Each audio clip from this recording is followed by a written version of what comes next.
Hello friends, and welcome back to the channel. I'm Nick, and this is MSFS Flight Plans, my favorite place to explore all things aviation, history, science, culture, geography, and whatever else we happen to stumble across during our time together. And I am so very grateful I'm not enjoying this journey alone, so to all the wonderful folks in our steadily growing community, I love and appreciate every single one of you guys. So we've got a lunch break flight today, and for anyone just showing up to the party, that means a trip that should be 15 minutes or less in the air. We're going to check out Key West, Florida. And you guys know how bad I've been wanting to take the Tomahawk up for a cruise. Well, we finally got a great flight to do just that. This thing is just so slow. We needed a spot that wasn't a real long trip with a lot of stuff jammed into a small area. And this is just going to be perfecto for this one. And just to ice the cake, this is a location I've been to in real life several times, so I'll be able to add a little color commentary about some of the things we'll be checking out as we cruise along.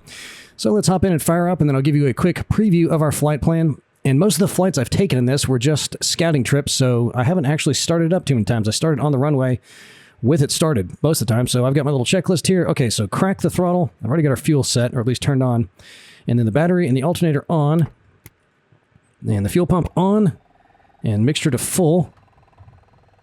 And then starter. Start. One more. Okay, and so for now, we can turn the fuel pump off until we're getting ready to take off again. Okay, so we'll let it run up for just a second, and we need to take all the chocks and everything off. Last time I forgot to do that, and that was a problem. Oh, and I see a hand there. Chet! Man, I turned that on before, and he wasn't in there, so I guess you need to start the plane up for Chet to climb in. So, welcome back, friends. So nice to see you, as always. Had a great time with your wife out in Sicily. Not that kind of good time. It was a horrible time, actually. You know how those go. Okay, let's look at the Google map real quick so I can show you where we are and where we're going. So I'm sure most of you, if you're from the US, certainly know that Key West is down by Florida, but a lot of people don't realize, especially if you haven't driven it, how far it is from the mainland of Florida. So here's Key West down here. And a few things I want to point out to you while we're zoomed out, because I'm going to mention both of them. The distance from Miami, if you're driving up there, it's about 4 hours. It is a long haul down this road here. And then Havana, I'm going to mention something about that. So that would be the next place you'd hit if you're going south. And if you didn't already know it, it's called the Keys because this is just a big, long string of islands going all the way out here like this. And if we zoom way in, we've got two airports real close to each other down here. The one we're going to leave from is up here, the Naval Air Station Key West. Our runway, our parking spot's about right here. And we're going to drive down here, we'll taxi down here, take off this way on the longest runway, and then we're going to come out here a little bit, cruise over this side because most of the stuff is along the coast that's worth looking at.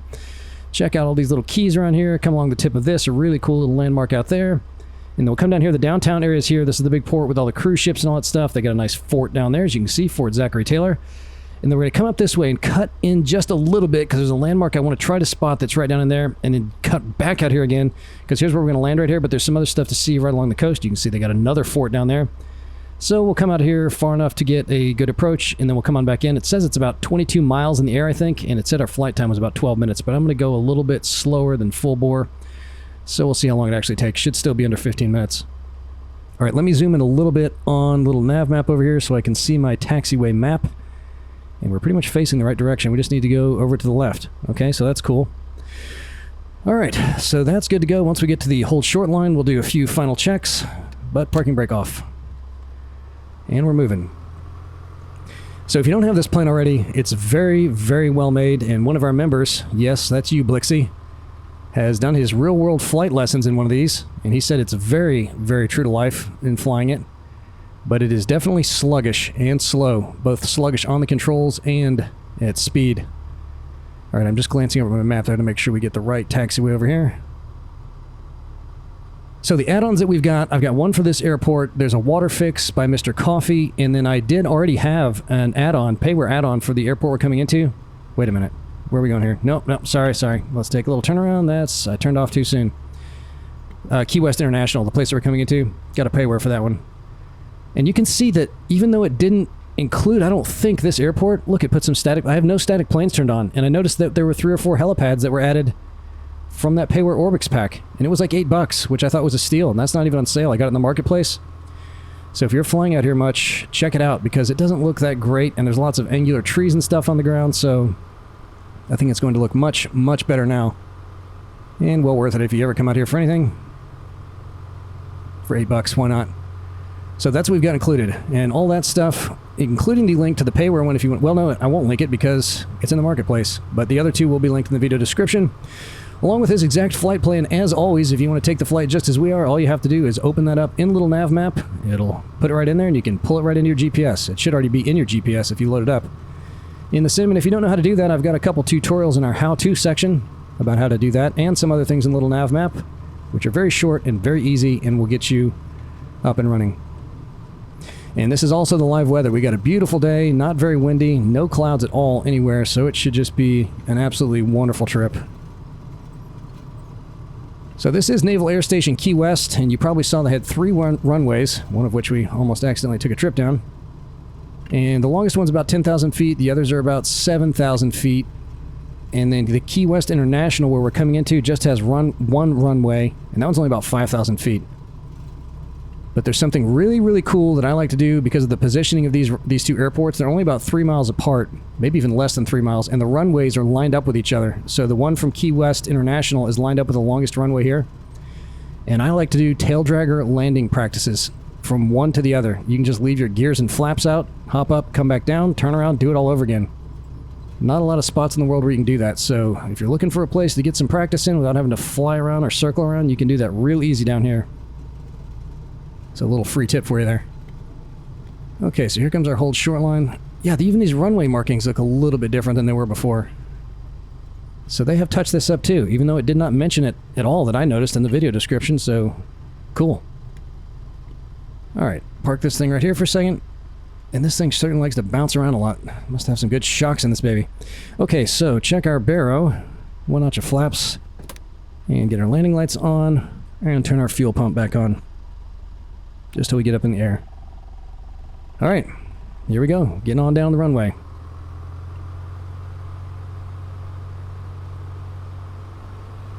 Come on. So remember that it said he's flown in this, said it's not quite as tight as the 172, but boy, it certainly feels like it. Having Chet practically sitting on my lap.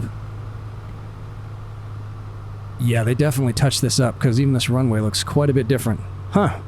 Well, that's cool. Got a little twofer for $8. Practically a steal. Alright. Check the barrel one more time, just because I always seem to do that. And let's bring our yoke back, so I don't have to try to reach over and steer with Chet's yoke. Alright, you guys ready? Well, let's do it.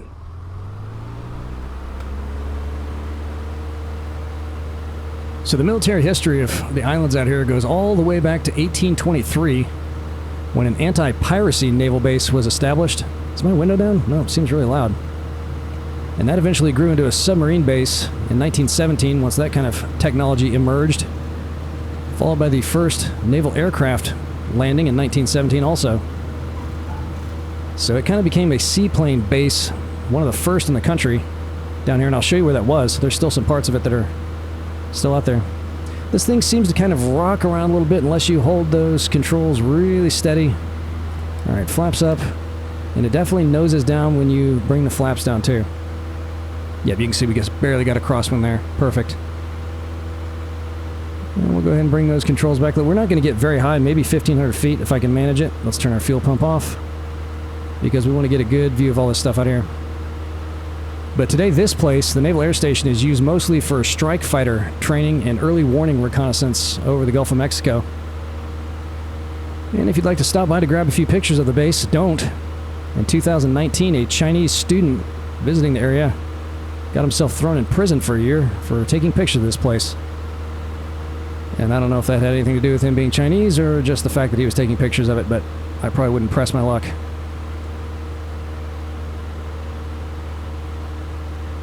Okay, so this first place we got coming up on our left right over here, and all these islands are called keys down here, not island. And that one's called Raccoon Key, which is nothing but residential zoning, as you'll see when we come across it. And if you really like to fly all the way along the Keys up to Miami, there is a big bridge pack by RK Bridger, because some of these bridges, if you fly up north, don't look great. Some are either way too wet or just completely in the water, but I'm sure because he does a great job with everything, it probably looks phenomenal if you want to check that out. This larger landmass just on the other side of this channel here is called Stock Island. And right over here we see the Key West Golf Club. Let's get a little bit higher. And that big heap over there, this thing right here, is known locally as Mount Trashmore. But the official title is the Stock Island Landfill. And the last pile of trash was dropped off there in the 1990s. And I wanted to see where the next nearest landfill was. It's not up until you get to Miami, which is a very long haul from here. So just out of curiosity, I looked to see what they're doing with all their trash. And they use little places called transition stations where they sort it all and recycle what they can, burn some stuff and trash to energy plants, and I guess the rest of it they still have to haul all the way up to Miami. I don't know if they do that on barges or trucks or what. Probably barges. There's no way they're truck hauling that. And right down here is the community college right here, and this is the big hospital for Key West. And there's a little helipad down there that looks pretty good, but you cannot select it in the sim. There's Mount Trashmore. They're trying to figure out what to do with that thing. I guess they're concerned about some pollution issues or something going on. Alright, this next island to the left here is called Dredger's Key, and that is part of the Navy base. And as you'll see, that's also mostly military housing. And it's called Dredger's Key because it was made from spoil carved up when they were making the seaplane base out here in the 1940s. And here's where the seaplane landing area was, I believe, and then there's where the base was. We'll get a better look at that as we come around. But that's where it was down there. And this thing running all the way up here is called Fleming Key, also military. And up on the northern tip of it is the Army's Special Forces Underwater Operations School, which they opened in 1964. And once again, picked just a horrible spot for a training facility. I'd much rather spend my time in Detroit or Buffalo or a place like that. And we're going to get a little treat up here if we can spot it. I had to adjust the sun a little bit because it was too directly overhead and there was a glare and we couldn't see it. But in 2012, the Army painted U.S. Army Special Forces on top of their 50-foot free ascent dive tower so people would stop mistaking this place as a Navy installation, which was highly insulting. So we'll see if we can see that as we come around this time. And you won't miss the tower because it's the tallest thing out here, although it's not super, super tall. And down here at the end of this long pier is a VOR station, the only one around here. Although there is also a DME station at the place that we left from. But that's the only VOR station. Alright, so here's the tower. And I want to see if I can get just the right angle to see that writing on the top of it. You can definitely see it from the satellite maps. And this is a photogrammetry city and looks great. Even if you didn't put any add-ons in, it still looks really good. Oh man, do they even have something written on the side of that? It looks like they do. It looks like they got an insignia on the side of that of some kind. And yep, look, you can see it. U.S. Army. And there is something on the side of it. Oh, but I can't see what it says. Looks like a picture of some kind. Well, that is awesome. And this here, I guess from here down that way, is Navy. And this is a big ordnance facility, which I don't know what that's for, because I didn't see any big Navy ships. All this here is also Navy, and this is Coast Guard now. But this is where the seaplane base was, and if you fly over it, you can still see the little taxiways going right down in the water, which is cool. Very cool indeed. And that whole area is called Trumbo Point, and that was also made from dredging fill. And Trumbo was the name of the company that was doing the dredging. It was originally, when they opened it in 1912, a shipping port, but the Navy took it over 5 years later, and it's been military ever since.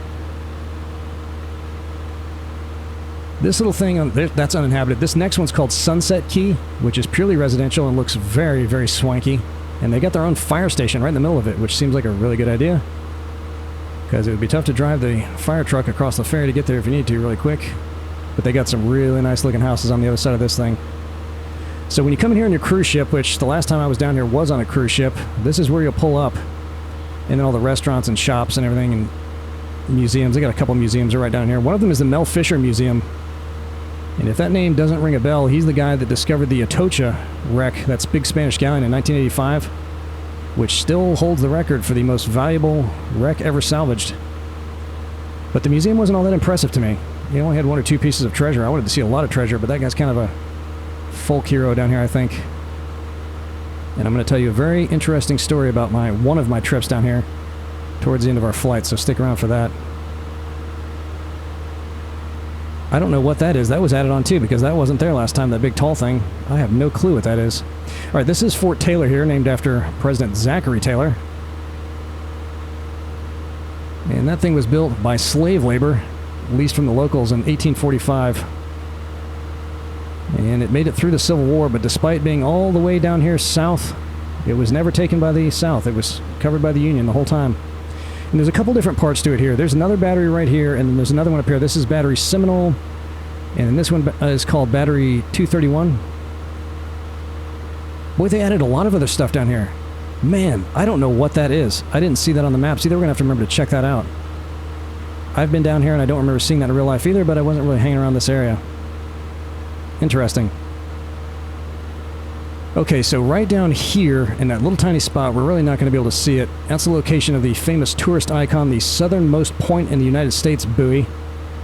Lots of postcards picturing that thing, which in true Key West fashion is not really the southernmost point. That's down there at Fort Zachary, or Fort Taylor.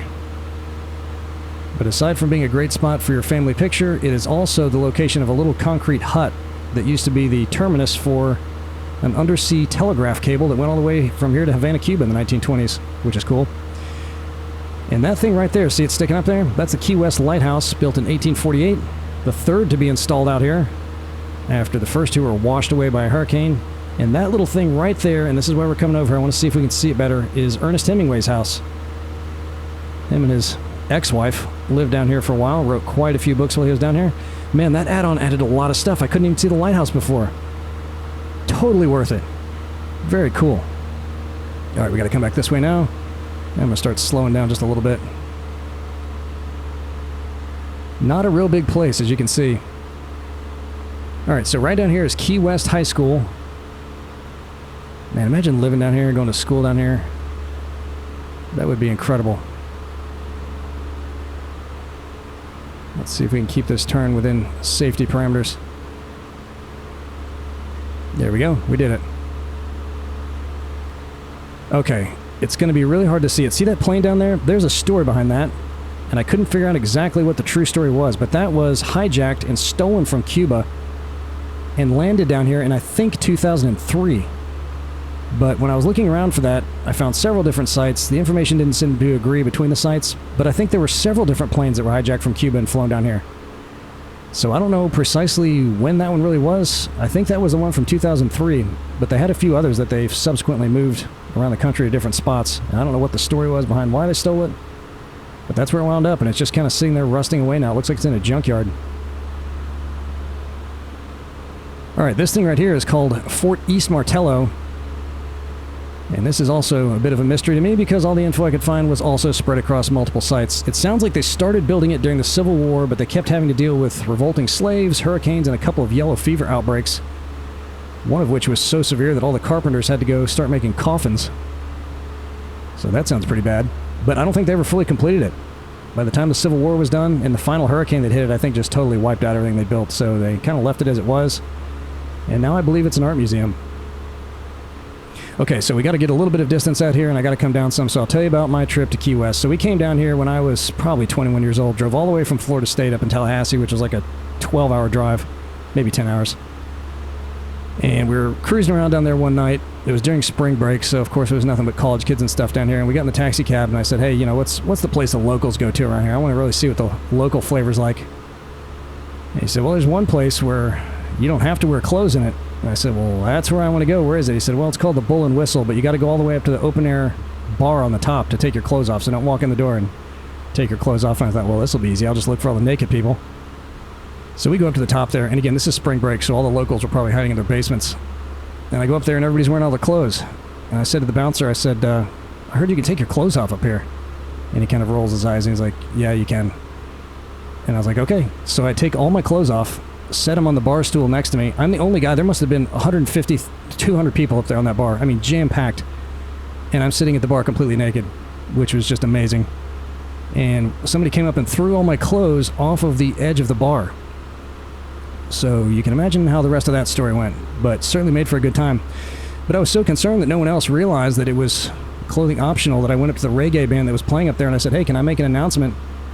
And he said, well, we'll make an announcement. What is it? And I said, clothing is optional up here. And so he got on the PA system and he said, I have an announcement to make. Clothing is optional. Clothing is optional. And instead of taking their clothes off, everyone just took out their cameras. Which is why I can never run for president now. So that's my wonderful story about Key West. And if you like sitting around naked all by yourself at a bar, go and check out the Bull and Whistle. I don't know if you can still sit around naked up there. They probably banned it after that incident. But what an incredible time that was. Okay, so I gotta start slowing way down. And I might hop out of this plane just to show you guys this airport because it looks so much better. And if you're getting all the other add-ons down here, and you're gonna come down here and do your tail dragger practice anyway, You might want to check it out. So I need to remember to get in the drone view after we check out little NavMap once we come down. And we'll explore that just a little bit. Okay, so a couple of announcements real quick. Discord server link will also be in the video description. If you haven't joined that party yet, be sure to check it out. We got about 36, 37 members now. All of them awesome people. I give our schedule updates on there. We get updates from people who have been to these places in real life, telling us more facts about them, which is always fun. Plane info, gear reviews. If you're selling anything or looking for anything, we have a little classified section on there. So join that, it's a lot of fun. And we do our group flights on there when we're doing them. Upcoming flights, I did check out the Aeolian Islands, which are the ones just north of Sicily that we saw from a distance on that last trip. So I'd like to get back up there and check those out. The problem is, they're so far, there's no airports on those islands, and the nearest airports that we could take off from with a runway longer than 1,000 feet are about 50 miles away. So I thought about taking one of those big, old, vintage seaplanes, like the Clipper, one of those Doniers. But the distance from the big island of Stromboli, which has the huge volcano on it, to the others is like 20 miles, and those things only go like 130 knots, so that would also be a hike. So I think what I might do, if we take the trip, is take the P-38 Lightning, because that plane is interesting enough that we'll at least still have enough to talk about. This is so interesting how this thing bobs up and down like this once you get the flaps down. I mean, even the slightest input, it really starts rocking and rolling like that. Alright, full flaps. And boy does it nose down when you give it flaps. So we'll check that out. We've also got Turin up in Italy, and then those member recommendations, which I still need to get to. So over the next couple nights, I'll probably be doing some exploratory flights. If anyone wants to hop on and do a group flight with me, I will post on the Discord server when I plan on flying, and then I'll just open up the voice chat page and you can join me if you'd like to. And I'd certainly love to have you along, because it's a lot more fun when I'm not flying around by myself. And then it just kind of stabilizes like this. Very, very interesting. Probably should have put our fuel pump back on, but that's fine. And of course, all the add-ons that we've got will be in the video description. As I mentioned, our flight plan will be in there, and our bookmark file for all the flights we've ever taken that will slap those babies into the little nav map so that you can see them much easier if you're trying to replicate our flights. Those trees look a little bit high at the end of that runway, but that's okay. We'll clear them. We don't need a whole bunch of runway to get down. Alright, so what I'm going to do is drive all the way to the end of the runway, because I want to hop out and look at that plane, because you cannot see it without the add-on, the one that they stole from Cuba. And I'm about to stall, so let's try not to do that. Just come down a little bit further. Oh my gosh, this is just terrible. I'm going to come on down. Pay attention, Nick. Get your hand off the throttle. Just get the plane on the ground. There we go. Good grief. Alright, I'll blame it on my lack of landings. This is really probably the third or fourth time I've landed this, because I just keep aborting the flights once I'm done doing my test flights.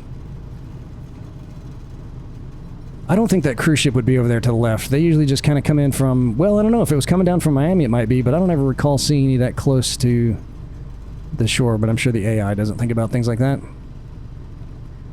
You know what? I'm not going to drive all the way down there, because then it would take forever to get back to the terminal. I want to take a look at the terminal. So if you want to check it out, we could see the plane from the air, and I saw some thumbnails from really close on the ground, so you can definitely see it. And there's another little battery down there, too, but it's all underground. You can just see the little openings going to the hill. Alright, flaps up. And we'll cruise on over here and see what we got. And you know what? I think the other add-on, which was about $9.99, I can't remember who the developer was for that one, had some hangars that you can drive into as well. We'll cruise around the side of these and see if maybe one of them's open. But those don't appear to be. But then again, the doors look like they'd be on the other side, because those are all the small doors that he... Oh, look! They got a door open down there. Yep. Yep, we're going in there. For sure. Well, is it? No, they might not be. Well, we'll drive down there anyway, because we're going to check out the terminal. No, I don't think those are open doors. No problem. So just a 5,000-foot runway. Not real long here. And I've never flown in here, so I don't know what kind of planes they're bringing in, but they're certainly not bringing commercial traffic into the Navy base, I wouldn't think. I think that was the hangar that was open before in the other add-on. Okay, so let's look real quick at... Well, let's shut her down. We'll look at the terminal, and then we will... Let's go ahead and just cut the mixture down. And then we'll go look at the little nav map. Okay, so let's hop into drone view real quick. Open our window, of course. Get you some fresh air, Chet. Sorry that was so quick. I know you're wanting more than that out of this plane, but it was just perfect for it. All right, so let's hit this, And let's see what we got going on here. Yeah, this was definitely the hangar that was open in the other one. And I don't know if it's one of those where you get closer and it just opens on its own. Oh no, some trees inside of it. But look at this. Pretty cool. You can even see the computer stuff on there, but they got a tree on the inside of it. That's a bummer. And this fort looks way better than it did before. It was a totally, I think it was because it was so close to the airport. It was just a default building. The footprint was right, but it didn't look anything like that. So that was a nice little touch. And let's see if there's anything inside the terminal building. Nope, nothing, just the tower. Maybe down here? Eh. Well, I guess I could have tried to squeeze into that. Looks like a parking garage or something. I'm not even going to go in the border patrol office. They'd haul Chet out of here in handcuffs. That was terrible. Okay, let's go ahead and pull a little nav map over. He's Italian, by the way. All right, let's see what we got going on here. We took off this way, came up here, and the first thing that we saw was Raccoon Key, which is right over here. So there's the hospital, and you can see if you want to land at the heliport, again, it does look pretty good in the sim, and probably even looks pretty good up close, because we weren't too far away, and it looked pretty good. And there it is, Mount Trashmore, with an elementary school right next to it, of course. I guess you got to take what you can get when it comes to land out here, unless you're going to do some more dredging, make some more islands. And there's the college right there. And there were I didn't see any other big schools down here at all. There were some things that looked like they were calling themselves schools, but they weren't very big. And as far as hospitals, they just had a couple like urgent care centers. That was it. So I think that's the big one up there. So here's the place that is military housing now. This is Dredger's Key. And you can see that looks an awful lot like military housing, doesn't it?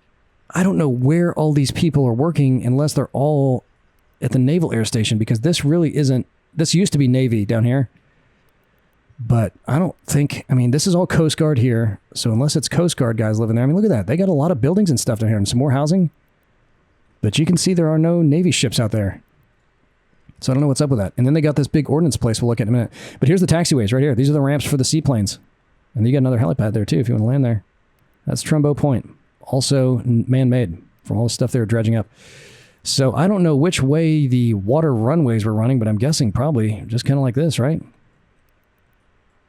And they pull it right up there on the little pad. Okay, so here's where all the ordnance were. And if you get real close, and you can even kind of see it in the sim, you can see they've got them covered over here. Sorry, I had to scratch my nose and hit the microphone. There's the VOR station there. And then here is where...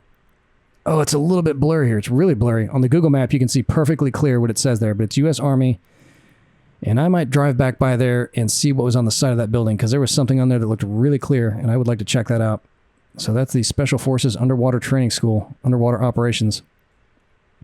And you can see, I mean, they've just got islands going out forever. And if you go way out here, there is a big fort. And it is a haul to get out. I'm not going to deal with the pixelation, but there's a big fort out there. That's a POI in the sim. I think it's called Fort Jefferson, way out there. It's really big. All right, here's Sunset Key with their own fire department. And look at some of these houses down here. This is a significantly worse looking map than the Google map. That is really surprising. God, that looks even worse. So that's the satellite image. It's depixelating now, but look how big that house is. Oh my gosh, I just can't catch a break, guys. I'm terribly sorry. All right, let's back out. All right, so the area downtown, there's where the cruise ships come in. There's the Mel Fisher Museum right there. And again, that's just not that impressive. But that guy's a real hero around this place. And then there it is, the Bull and Whistle. There's where I was when my clothes got thrown off the edge of it. What a night that was. I don't even remember how it ended, which is exactly how you want a night like that to end. And here's Fort Taylor down here. And I forgot to mention that they found in 1968, they were doing some excavations of some part of this that I guess had been buried over. And they found the largest collection of Civil War cannons anyone's ever uncovered. I didn't see how many it was, but that'd be pretty cool. Just digging out a chunk of this thing and finding just a huge room full of cannons. But they got a museum and stuff down there now. Here's Battery Seminole up here, which doesn't look nearly as cool as Fort Taylor. And then the other battery down here. Oh, look at it. It was a big tower. That's what it was. But that looks triangular. That thing in the sim looked a little bit more rectangular, but then again, I wasn't looking at it as a tower, so maybe it did look right, but that wasn't there at all before, and there really is something there, so kudos to ORBX. They got it right. And then here's the southernmost point buoy. It's right there at the end of that square right there, that little tiny thing right there, and you can see that it's definitely not the southernmost point. So I guess it was just the easiest spot to get people to pay a couple bucks to get their picture taken. And then here's the Key West Lighthouse, which you really can't see from here. And that you could barely see before. And now you can definitely see it. So again, thanks to that add-on for that. And there's Hemingway's house right there. And then we circled around here and saw the Key West High School. And then Fort East Martello over here. And that's pretty much what it looks like with the default scenery, because you're looking at it right on the top, and it's just the footprint, but the sides don't look like masonry like they were when we just got out of the plane to take a look at it, so that was pretty cool. And we circled around and came on in for our approach, and that, lady and gentlemen, is Key West. Great flight, very cool. Fun place to go to in real life or in the sim, and I hope you'll check it out. And up next, we will be probably in Turin. But hop on the Discord server if you want to fly around with me this weekend. We'll be checking out a lot of different places. If I don't see you or talk to you, have a great Memorial Day. I cannot wait to see y'all again in the skies. Later.